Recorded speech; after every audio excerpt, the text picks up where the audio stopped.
just so happy I could cry, because I get to know that this little dog is going to start his new life. And I hope this for all the other dogs too.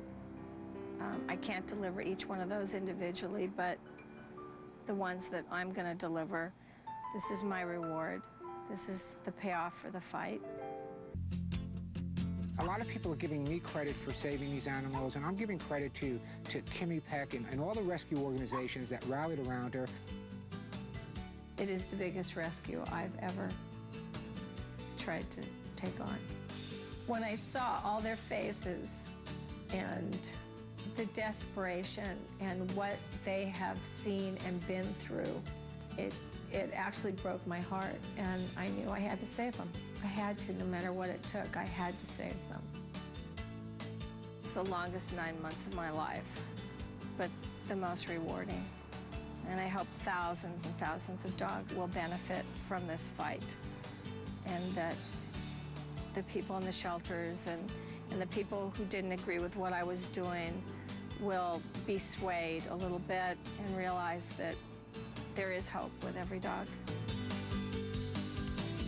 Dreams. And just ahead right here, more than 100 rescued Chihuahuas may be ready for adoption. We'll have all those details coming up next. About 100 Chihuahuas will be spared a death sentence, and this afternoon they'll have a new home at the Chihuahua Rescue Center in Burbank.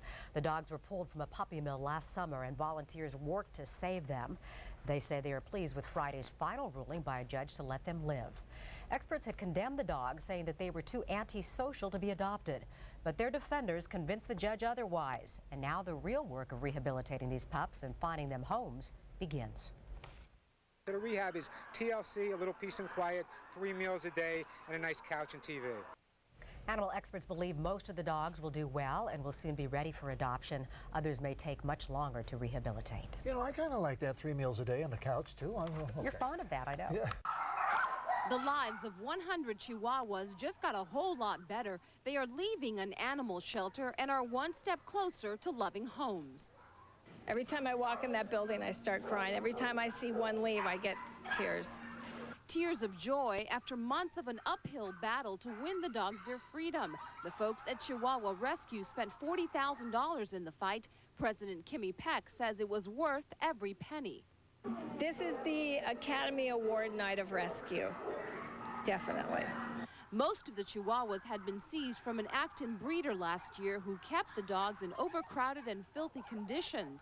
On Friday, a judge decided the 170 dogs should be given a second chance at a normal life.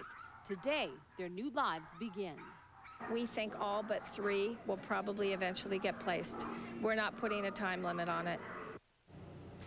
Now, most of the dogs were picked up today by rescue groups. Those groups will rehabilitate the dogs and then eventually adopt them out. Now, the dogs that are not able to be adopted will be kept by the rescue groups and allowed to live out their full lives. We're live in Baldwin Park. I'm Giovanna Lotta, ABC 7 Eyewitness News. Well, there are new homes tonight for dozens of Chihuahuas that were once on death row. That story straight ahead. Tails were wagging, perhaps the beginning of a happy ending in a case of alleged animal cruelty. 100 Chihuahuas were released from a Baldwin Park shelter to approved rescue groups this afternoon. The 100 animals are part of the 170 Chihuahuas seized from an Acton breeder charged with felony animal cruelty. 72-year-old Emma Harter pleaded not guilty last week. A Chihuahua rescue group and an animal behaviorist convinced the judge that the dogs, many too vicious to be adopted as pets, can be rehabilitated.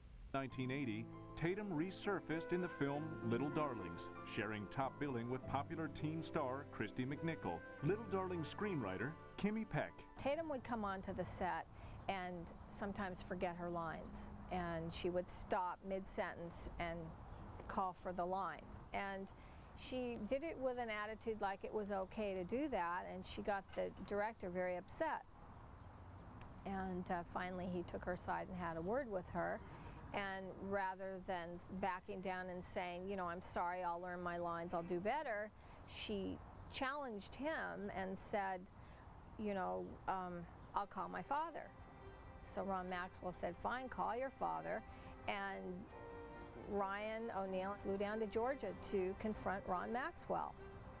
But after Ron explained to Ryan exactly what was going on, I think Ryan had a talk with Tatum, because when Tatum came back on the set, she was very professional. Ryan had problems of his own.